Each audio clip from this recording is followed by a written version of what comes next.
Olá, caríssimos alunos. Professor Francisco José. Vamos continuar nossas aulas de Direito Constitucional. Agora nós vamos tratar da organização dos poderes legislativo, executivo e judiciário. E onde está na Constituição Federal o fundamento para esta organização? Vamos lá. O artigo 2º da Constituição Federal diz o seguinte: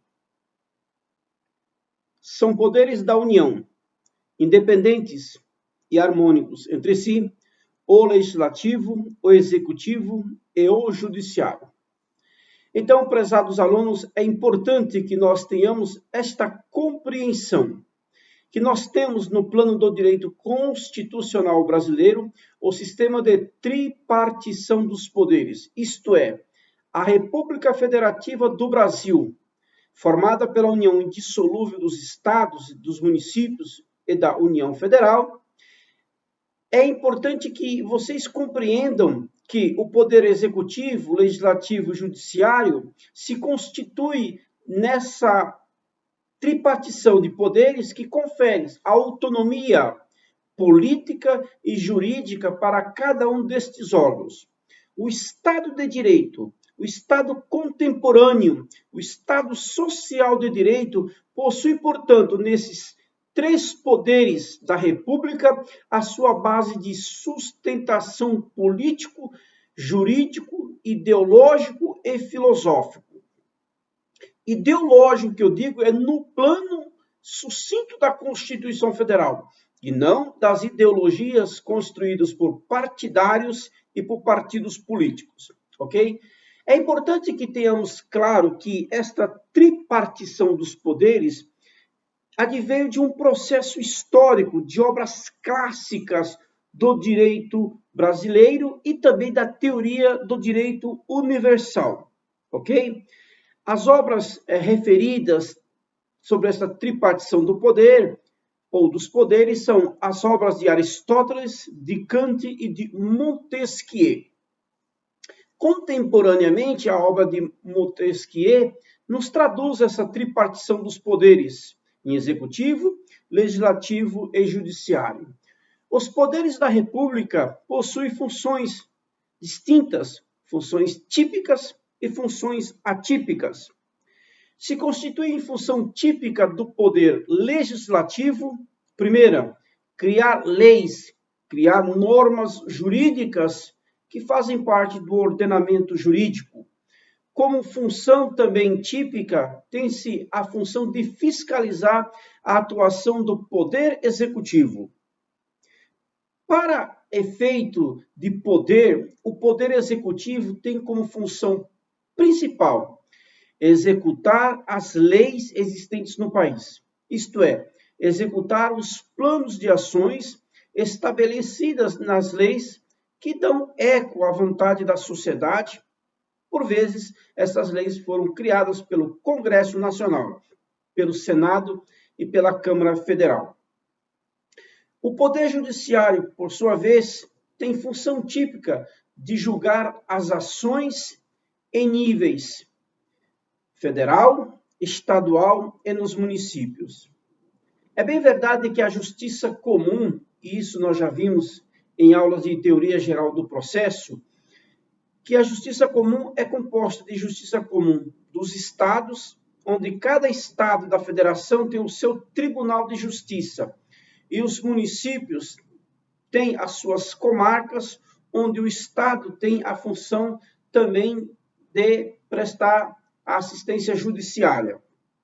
Ao passo que no plano federal, nós temos a Justiça Federal, ok? Em cada estado da federação nós temos uma vara especializada ou várias varas especializadas da Justiça Federal. E, por fim, nós temos o órgão colegiado do Superior Tribunal de Justiça e do Supremo Tribunal Federal, ambos funcionando em Brasília. Vale destacar, portanto, que a função do Poder Judiciário é julgar os conflitos sociais decorrentes do convívio social e das demandas que surgem em virtude do processo de conflito existente entre os vários grupos e pessoas que vivem na sociedade. É importante destacar que na questão da organização dos poderes da República, destaca-se o sistema de freios e contrapesos. Professor Francisco José, o que significa isso? Significa, caríssimos alunos, que não pode um único poder da República, como, por exemplo, o Poder Executivo, cumprir a função de executar as políticas públicas, de legislar e também de julgar. Essas funções eram próprias do período da monarquia, do imperialismo, do imperador, não mais no sistema do Estado Democrático de Direito, onde cada poder da República tem a sua função específica no contexto do direito constitucional. Portanto, sendo cada órgão competente por suas próprias funções, é bem verdade que eles desempenham atividades de contrapeso, ou seja, o Executivo executa as leis, o Poder Legislativo fiscaliza esta atuação do Poder Executivo Federal, Estadual ou Municipal, e, por fim, havendo divergência na aplicação das políticas públicas e até mesmo no processo de fiscalização do Poder Legislativo, o Judiciário ele é convocado a solucionar os conflitos decorrentes desta aplicação, da falta de aplicação ou do abuso na aplicação. Portanto, o sistema de freios e contrapesos, ok? Quer significar o equilíbrio nas funções típicas do Executivo, do Judiciário e do Legislativo. Isso permite o quê? Isso permite uma convivência harmônica entre os poderes, tudo isso para preservar o sentido que lhe foi outorgado pelo artigo 2º da Constituição Federal. Nesta primeira parte, então, dos poderes, é importante que tenhamos claro, senhoras e senhores, o poder legislativo tem a função típica de legislar, de criar leis, de elaborar normas jurídicas de acordo com o artigo 70 da Constituição Federal.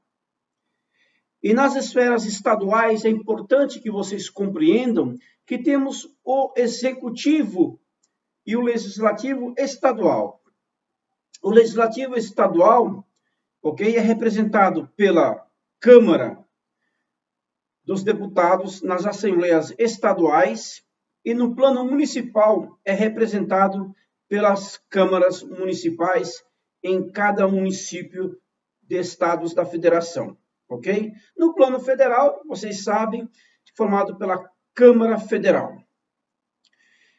Importante destacar aqui que o Congresso Nacional, no âmbito do Poder Legislativo, ele está formado pela união da Câmara Federal em Brasília e do próprio Senado Federal. A união da Câmara Federal com o Senado Federal forma o Congresso Nacional, de acordo com o artigo 44 da Constituição Federal. Vale dizer que a Câmara Federal representa o povo, enquanto que o Senado Federal representa os estados. Quando os deputados estaduais são eleitos nos estados da federação, esses deputados irão lutar para fazer leis, para garantir políticas públicas para todos os cidadãos no âmbito da República Federativa do Brasil.